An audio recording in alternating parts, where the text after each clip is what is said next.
En esta actividad integradora número 2 voy a exponer los temas que se encuentran en los capítulos del 11 al 17, el 24, 32 y 33 del libro Hewitt, y voy a presentar un PowerPoint para guiar la clase con imágenes.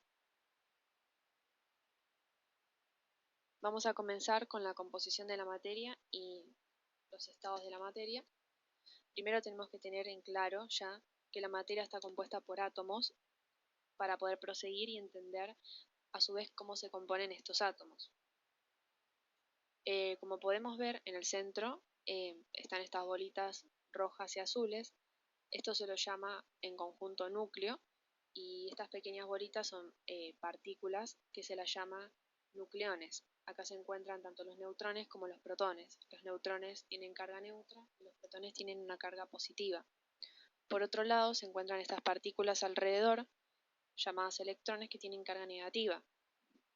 Cuando dos átomos están muy juntos, estos se repelen y esto sucede por estos mismos electrones que están acá, ya que si hubiera otro átomo acá al lado, los electrones de ambos estarían juntos y al tener la misma carga negativa en ambos casos, estos se repelen.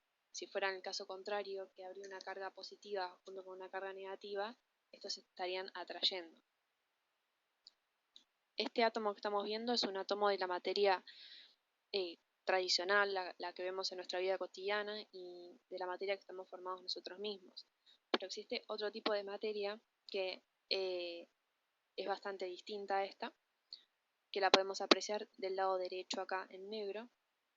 En este lado está en las partículas subatómicas del átomo que acabamos de ver, como dijimos, el electrón con una carga negativa. En el caso de la antimateria, el electrón tiene una carga positiva, el protón tenía una carga positiva, como dije recién, pero en la antimateria tiene una carga negativa. Y bueno, en ambos casos el neutrón tiene una carga neutra. Esa es la diferencia entre la materia y la antimateria. Yendo a los sólidos, vamos a ver algunas características de ellos. Vamos a entrar primero en el caso de estos dos animales, una hormiga y un elefante. Seguramente en algún momento todos nos preguntamos cómo es posible que las hormigas puedan levantar tantas veces su peso, ya que pueden levantar 10 veces su peso o incluso 50 o hasta más dependiendo de la especie, pero otros animales más grandes que se supone que deberían tener más fuerza no pueden hacerlo. Inclusive nosotros los seres humanos no podemos levantar tantas veces nuestro peso. Y bueno, esto sucede gracias a esta característica que tienen los sólidos, en este caso estamos hablando de los seres vivos. ¿Qué sucede? Porque si entramos en contexto de que una hormiga se convierta en un elefante, en realidad en el tamaño de un elefante, si fuera igual de grande que este animal, no podría levantar tanto peso, tantas veces su peso. Esto sucede por la relación que existe entre el área transversal, que es bidimensional, es decir, en dos dimensiones, que se suele expresar en metros cuadrados, y el volumen, que es tridimensional. Es decir, si esta hormiga tuviera el tamaño del elefante, sí, tendría más fuerza por el área transversal porque creció, pero cuando crece el área transversal también crece el volumen, pero el volumen crece muchísimo más rápido. Entonces, esta hormiga sí va a tener más fuerza, pero esta fuerza se va a estar quitando, digamos, por el mismo peso que tiene, que ahora es muchísimo más desproporcionado con lo que era antes. Entonces, esta rapidez en la que crece el volumen con respecto al crecimiento del área transversal es lo que provoca que los animales más grandes tengan menos fuerza, puedan levantar menos peso. Otra característica de los sólidos es la elasticidad.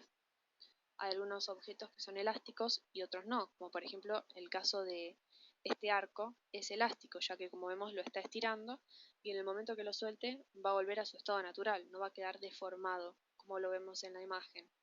En cambio, otros cuerpos no tienen esta capacidad de volver a su estado original.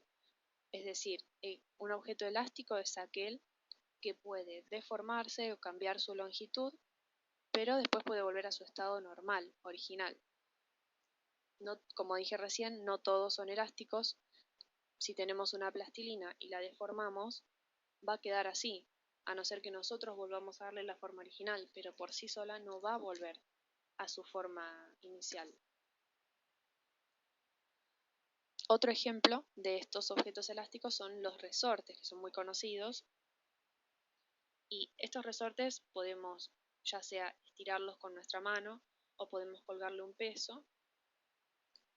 Y esta fuerza que le estamos aplicando, que se le está aplicando al resorte, es igual al producto entre la constante K y la longitud final del resorte. En este caso la longitud K va variando dependiendo del tipo de resorte que se trate.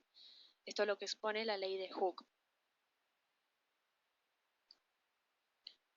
Bueno, yendo ya para los líquidos, nos encontramos con el principio de Arquímedes, que lo que sostiene es que si, por ejemplo, como en esta imagen nos muestra, si sumergimos un objeto dentro de, por ejemplo, un vaso de agua o un recipiente de cualquier tipo, este objeto obviamente va a estar desplazando una masa de agua. Y esta masa de agua que está empujando, por ejemplo, en este caso podemos por poner un valor, está desplazando 1 kilogramo de agua. Entonces la fuerza de empuje que va a sufrir hacia arriba, como vemos en esta segunda foto, con esta línea, este vector en rojo, va a tener la misma fuerza que esa masa, es decir, va a ser de 1 kilogramo fuerza ese empuje que va a estar sufriendo hacia arriba.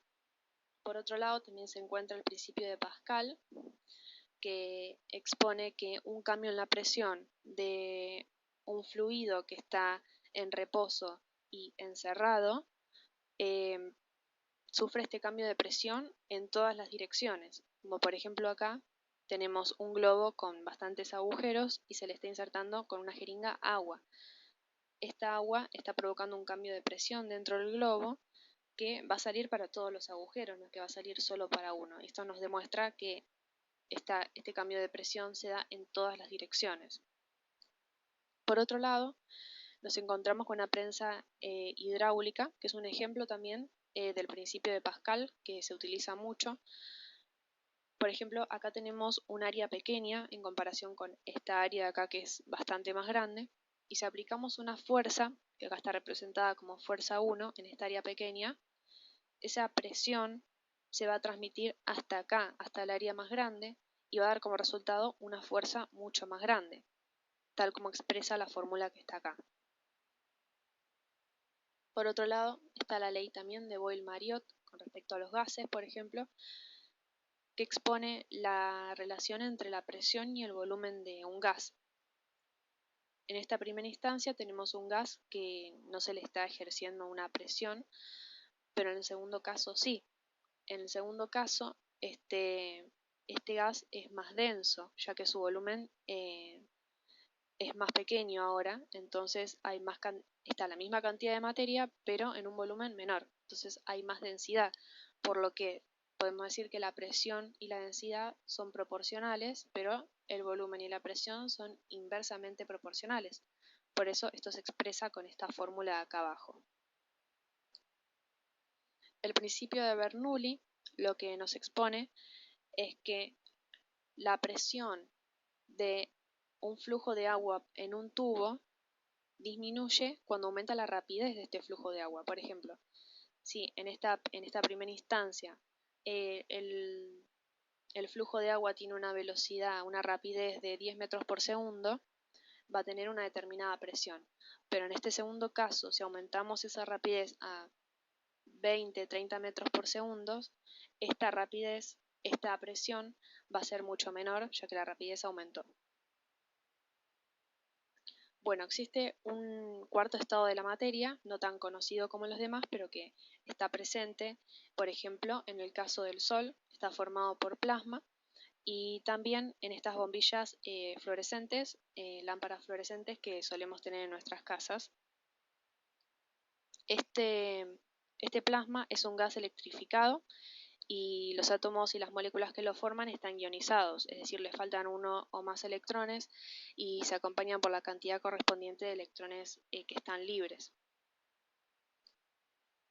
Bueno, ahora vamos a empezar con otro tema, a hablar de la transferencia de calor, del equilibrio térmico, la temperatura y el calor.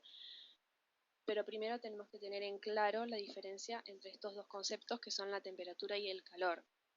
La temperatura es una cantidad que nos indica qué tan frío o qué tan caliente está un cuerpo. Como por ejemplo se puede medir con un termómetro, como es en el caso del termómetro de la temperatura corporal que utilizamos. Y por otro lado, algo muy distinto, pero que se suele confundir, es el calor, que el calor es una forma de transferencia de energía y no tiene nada que ver con la temperatura. Y esta transferencia de energía, llamada calor, se da en todos los casos siempre de un cuerpo con mayor temperatura a un cuerpo de menor temperatura. Bueno, cuando un cuerpo sufre un incremento de la temperatura, este se expande, es decir, se hace más grande. Un ejemplo, como podemos ver acá, tenemos 2 litros de un fluido, un líquido, a 20 grados, que llega hasta la parte superior del recipiente pero no rebalsa. En el segundo caso, la temperatura se incrementa, llega hasta los 80 grados centígrados y como podemos ver se rebalsa. Esto porque el volumen aumentó, sigue habiendo la misma cantidad de materia solo que en un volumen mayor. Otro ejemplo de esta expansión térmica es cuando los cables telefónicos que vemos en las calles en verano cuelgan bastante, ya que el calor los está expandiendo, y en cambio en invierno los vemos un poco más tirantes. Como hablábamos antes, en el caso del calor, que es una forma de transferencia de energía, acá tenemos un objeto, un cuerpo rojo y un cuerpo azul. Podemos decir que el rojo es el que tiene mayor temperatura y el azul el que tiene menor temperatura. Entonces, cuando estos dos están en contacto térmico, es decir, se están tocando como vemos acá, el cuerpo con más temperatura, en este caso el rojo, le va a estar cediendo ese calor al otro cuerpo hasta que estos dos lleguen a un equilibrio, que se conoce como equilibrio térmico, que es una temperatura en común. Ya cuando ambos tienen la misma temperatura, como en este caso acá en el final, que se representan con el mismo color, ya no se da más transferencia de energía, ya que están en equilibrio. Bueno, ahora vamos a proseguir con los cambios de fase, como son por ejemplo la evaporación. En la evaporación, como cuando hervimos agua, lo que sucede es que al aumentar la temperatura, las partículas, las moléculas de agua se empiezan a mover con mucha rapidez, es decir, aumenta su energía cinética. Algunas de estas moléculas comienzan a pasar al estado gaseoso, como vapor de agua, y para que estas moléculas puedan salir y convertirse en un gas y ir al aire, o sea, salir del fluido, necesitan quitarle de cierto modo energía cinética a las partículas, las moléculas de agua que se encuentran todavía en la olla, por ejemplo.